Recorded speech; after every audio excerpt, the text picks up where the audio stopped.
que sacar como conclusiones de los problemas que han expresado ustedes en todos los niveles, subsistemas y en las mesas de trabajo que han hecho, ¿no? Primero, nosotros nos hemos puesto como objetivo el tema de evaluar cómo el tema del financiamiento afecta a la educación. Y en ese sentido hemos trabajado. Directamente nos iremos al tema del diagnóstico, por favor. Hay en realidad un problema general. Todos los gobiernos de turno, porque tampoco le van a echar la culpa solo al gobierno actual, todos los gobiernos de turno se han intentado librar del gasto educativo. El magisterio ha tenido gigantescas movilizaciones contra la 1565 precisamente porque quería reducir el presupuesto educativo. Las últimas movilizaciones que hemos hecho, los padres de familia, los maestros, ha sido exigiendo mayor presupuesto de educación. Es decir, nos estamos enfrentando a una política general de los gobiernos de turno que responden a lineamientos generales de los organismos internacionales. Porque en todos los países las recomendaciones que da el Fondo Monetario Internacional, el Banco Mundial y las organizaciones que controlan la economía mundial es que los gobiernos deben reducir el presupuesto en educación, que lo consideran un gasto innecesario. A esa realidad nos estamos enfrentando y esa realidad tiene una serie de consecuencias, ¿no? Primero, ahora estamos viviendo un periodo de crisis económica, innegable, inocultable ya para el mismo gobierno. Todos admiten que vivimos en una crisis económica. En ese marco, el gobierno se va a ver más presionado para reducir gastos en educación. Porque ahorita el gobierno dice, no tengo plata. Por lo tanto, tengo que gastar lo menos posible. Y el presupuesto en educación se va a ver más limitado. Y esa realidad la estamos viviendo. Otro tema. Se está dando desde hace mucho tiempo atrás, ya no es reciente esto, un proceso de descentralización educativa. No en el ámbito administrativo como planteaba la anterior comisión, ¿no? Que deberíamos tener más autonomía de decisión a nivel departamental, a nivel de las direcciones distritales, sino una descentralización financiera. ¿En qué sentido? El Estado le está transfiriendo sus obligaciones financieras a las gobernaciones y a los municipios, pero a la par les está recortando su presupuesto. ¿Y eso en qué termina? Termina precisamente en que los temas educativos no pueden ser satisfechos, no pueden ser atendidos ni por la gobernación ni por el municipio. Y esa realidad ustedes la han mostrado con un montón de ejemplos, que no es necesario, creo, volver a repetir, ¿no? Hay financiamientos externos a la educación, porque nuestra comisión estaba ahí, incluso preguntas, ¿no? Hemos obviado las preguntas porque nos parecían muy menudas y no estaban en orden, ¿no? Creemos que hay que partir de analizar lo general para llegar a lo concreto. Creo que esa es la forma adecuada. Incluso tal vez deberíamos empezar por esta comisión para no repetir en cada mesa lo que ya se ha dicho, ¿no? Las ONGs, financiamiento privado, son mínimas respecto al aporte del Estado en el tema financiero. Por lo tanto, la ausencia de presupuesto del Estado es un problema muy sentido en el tema educativo, ¿no? Ahora, ¿qué consecuencias tiene este problema general que estamos viviendo? Pasaremos más abajito, por favor. Hemos anotado nosotros 4 consecuencias fundamentales. 1, en la calidad educativa. 2, en el derecho a la educación. Y 3, el derecho al trabajo. Y 4, los problemas que genera dentro de la comunidad educativa. Esos 4 problemas son los que ustedes han expresado en los anteriores meses. El primero, en la calidad educativa. La reducción de presupuesto afecta directamente a la calidad de la educación. Cualquier corriente pedagógica, ley educativa, innovación curricular debe estar acompañada por las condiciones mínimas de equipamiento, infraestructura, ítems, carga horaria y formación complementaria. Todo eso implica mayor presupuesto de educación. Es decir, nosotros aquí podemos hacer una nueva ley, podemos hacer un nuevo currículum, como estaba proponiendo el profesor Mayano Samancerense. Aquí haremos un currículum. Pero si no hay el presupuesto para ejecutar esa idea, no se va a hacer. O se va a hacer formalmente, anotarlo en nombre. Un ejemplo concreto, lo que hemos vivido recientemente en nuestra experiencia. Al gobierno se le ha ocurrido hacer un nuevo currículum. ¿Por qué ha sido rechazado? Porque no queremos que nuestros estudiantes aprendan robótica, no queremos que sepa ajedrez.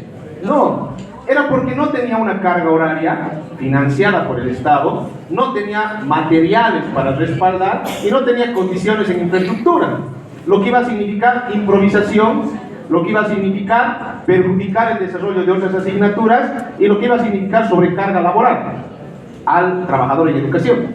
Por eso ha sido rechazada, porque puede ser la mejor idea del mundo, pero si no está acompañada por un respaldo material, por un tema económico, eso fracasa.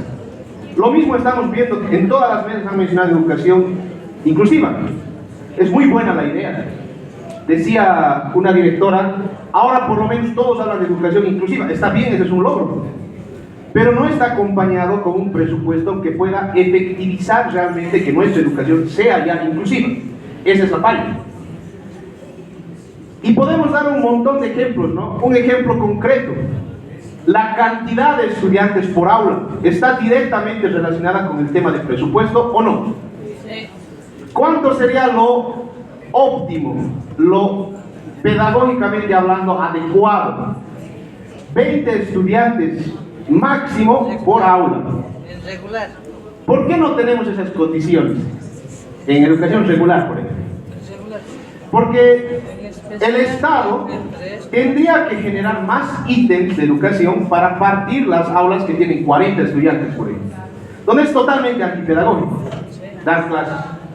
Como no tiene presupuesto, llena las aulas con 40, muchas veces nosotros también nos equivocamos, tenemos que admitir, hay directores que llenan nomás las aulas, sin pensar que le están quitando también estudiantes a otros colegios. Pero en esas condiciones, ¿podemos hablar de calidad educativa? No, pero sí a la inversa actúan las autoridades y eso como crítica se los planteamos aquí. Donde hay pocos alumnos, inmediatamente optimización, se quitan ítems, pero no se cubre. ¿Por qué? Por falta de presupuesto. Las mismas autoridades se ven contra la espada y la pared porque no tienen presupuesto para atender las necesidades, ¿no? Y eso repercute directamente en la calidad educativa. Y podemos seguir dando ejemplos toda la noche, yo creo, pero ya los han dicho ustedes. La calidad educativa está en caída precisamente porque no existe el presupuesto necesario para garantizar infraestructura, equipamiento, ítems, carga horaria, etc. ¿Cómo afecta a los derechos laborales del magisterio? Y aquí no estamos hablando de un tema netamente sectorial, porque está demostrado que un trabajador bien remunerado, un trabajador al que se les respetan los derechos, rinde mejor, realiza de mejor manera su trabajo. Pero en el magisterio, la falta de presupuesto afecta directamente a nuestras conquistas laborales. Todos los gobiernos de turno quieren destruir nuestro escalafón. A veces avanzan cercenándolo, cortándolo, y ya está en gran parte de nuestro escalafón vulnerable. Aplican una flexibilización laboral, lo que decía un colega de física química, ¿no? Mientras más estudiantes tienes, significa más trabajo. El cargar estudiantes en tu aula es antipedagógico, pero también es una sobrecarga laboral.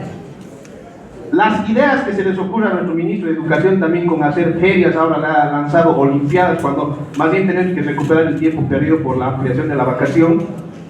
¿Sobre quién se carga eso?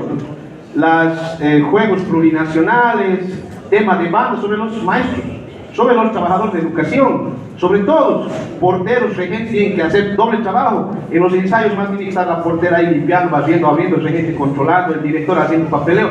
Es un trabajo para todos. Hay una sobrecarga laboral por la falta de presupuesto, porque el trabajo que deberían estar haciendo dos profesionales, por ejemplo, los hace uno. En el caso de los porteros, por ejemplo, en los colegios grandes, según el mismo RAPUE, que aplican a rajatabla para reducir personal, pero no para aumentar, si un colegio tiene muchas aulas y mucha cantidad de estudiantes, debería darse un auxiliar al portero para que le ayude a limpiar.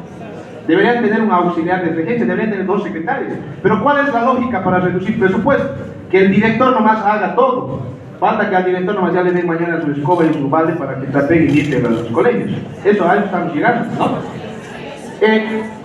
También hay una sobrecarga laboral en el hecho de que, como no tengo presupuesto, no voy a dar ítems completos. Cuando hacemos movilizaciones, el magisterio exigiendo ítems, logramos ahí con peleas, nos hemos hecho palear, gasificar en La Paz este último para que nos den ítems. Han llegado horas, han llegado ítems, pocos. pero ítems incompletos, que no cubren la carga horaria. ¿Y eso qué consecuencia tiene? Que las famosas horas ad honorem crecen. El maestro tiene que trabajar, pero no le vamos a pagar de estas horas, trabajo gratuito, hacemos. A estas alturas de la historia seguimos teniendo trabajo gratuito. Ningún otro profesional te acepta trabajo gratuito. Al magisterio le imponen el trabajo gratuito con la promesa de que algún día le van a completar sus horas, ¿no? Entonces, esa es una consecuencia directa en ese sentido. Otro ejemplo es, me he saltado el derecho a la educación, perdón. Otra consecuencia directa de este proceso de recorte presupuestario es que se genera una tendencia a la privatización de la educación. Y eso los que más sienten la consecuencia son los padres de familia y son los estudiantes. ¿Por qué? Las obligaciones financieras que el gobierno ya no quiere asumir, las ha transferido a la gobernación, las ha transferido a los municipios. Van al alcalde a reclamarle presupuesto y dicen no hay plata. Van al gobernador a pedirle algo, dicen no hay plata. Si no hay dinero, finalmente al bolsillo de quién se transfiere, del padre de familia y del estudiante, porque hay estudiantes que se financian su educación como educación nocturna y alternativa. Eso es privatizar la educación, porque tú estás financiando la obligación que era del Estado. ¿En cuántos colegios los padres de familia no se hacen cargo de la infraestructura, del mobiliario, de contratar porteros, de contratar secretarias, maestros de computación? Existe esto.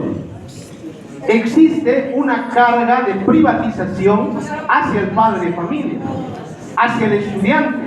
Esto se ha visto de una manera tal vez mucho más brutal y pasmosa en la pandemia, donde hemos migrado a la educación virtual y nuestros estudiantes no podían acceder a las clases virtuales porque no tenían ni computadora, ni celular, ni acceso a internet. Y ahí se ve que la educación está siendo restringida a las clases más vulnerables de la población. Y eso se sigue intensificando. Con la crisis económica se va a profundizar la deserción escolar, se va a profundizar la falta de estudiantes en las unidades educativas y se va a profundizar la política del gobierno de la optimización. Eso estamos viendo, ¿no? Entonces, también no garantizar esto es una política clasista, porque prácticamente se está diciendo el que tiene dinero continúa sus estudios y el que no, bueno, lo siento mucho, tendrá que buscar mejores días para estudiar. Producto de ello, estamos viendo mucha deserción en muchas unidades educativas. Es un problema serio. Antes solo a los colegios nocturnos les pasaba este problema. Ahora hay kinders, hay educación alternativa, hay colegios de secundaria que están con ese problema, ¿no?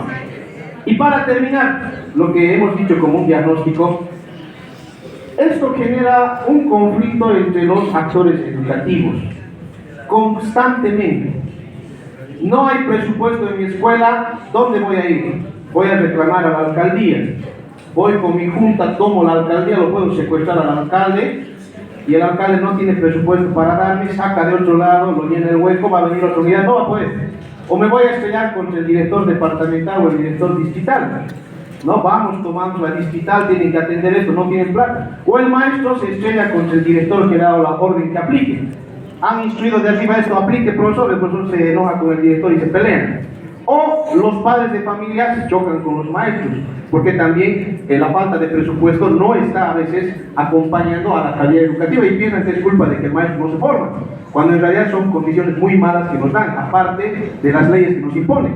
Entonces, esto genera unos conflictos innecesarios, conflictúa y crea un mal ambiente para el desarrollo educativo. Por eso creemos que la falta de presupuesto tiene todas esas consecuencias, ¿no? Ahora, ¿cuál es nuestra propuesta? No es algo grande ni complicado, ya nos vamos a extender. Si el problema central es la falta de presupuesto, ¿cuál es la solución? Exigir mayor presupuesto para educación. ¿Y cuál es la consigna que han tomado el magisterio rural, el magisterio urbano, los entes sindicales? Es que por lo menos la educación debería tener el 33% del presupuesto respecto al Producto Interno Bruto del país. Esa es la aspiración a la cual llegamos. Actualmente es el 8,5%. En algunos informes del gobierno lo ha inflado hasta el 12%. Pero es totalmente insuficiente ese presupuesto para la educación. Ese es nuestro mayor pedido, pelear por mayor presupuesto. Y ese presupuesto tendrá que invertirse en todo lo que ya hemos dicho que falta, pues, ¿no? Se tiene primero que rechazar cualquier intención del gobierno de descentralizar la educación y seguirla transfiriendo a las gobernaciones y municipios. Porque en el futuro la gobernación y la alcaldía van a tener menos presupuesto con la crisis. Porque IDH ya no hay en el país, se ha acabado el gas. Entonces, ¿de dónde nos van a dar? El Estado tiene que asumir y tiene que tomar otras políticas para asumir eso, ¿no? No se puede descentralizar. A las gobernaciones y alcaldías les pueden dar algún acompañamiento y si les dan alguna función tienen que darles también presupuesto para que cumplan, ¿no? Estamos pidiendo esto para garantizar más ítems, para nivelar las horas, para pagar el déficit histórico, para garantizar las condiciones mínimas de infraestructura, equipamiento, para darles también material a los estudiantes. Tienen laboratorios que tener, tienen que tener equipamiento, tienen que tener libros adecuados de calidad para el desarrollo de las labores educativas, material didáctico, pedagógico, etc. Todo eso se necesita y eso nos va a permitir cubrir todas estas necesidades que ustedes han pedido. Si nosotros no logramos mayor presupuesto, podemos hacer las resoluciones más lindas en este congreso, en este encuentro, en el departamental y en el nacional, pero no se van a ejecutar. Por eso aquí tenemos que llegar a una conclusión. La escuela, y cuando digo la escuela me refiero a la educación, no está aislada de la realidad. No es que nosotros vamos a resolver los problemas de la educación encerrados dentro de la escuela. La escuela está directamente ligada a los problemas políticos, económicos que está viviendo el país. Por eso, al querer resolver el problema educativo, tenemos que intentar también plantear los problemas del país. Porque si yo al gobierno le voy a exigir mayor presupuesto y me dice no hay plata, yo le digo bueno, gracias y me voy, no he resuelto nada. Yo tengo que preguntar al gobierno ¿por qué no hay plata? Y tengo que decirle de dónde va a sacar. Por eso la lucha por una mejor educación implica también la lucha por transformar nuestro país. Muchas gracias por su atención. ¡Bravo!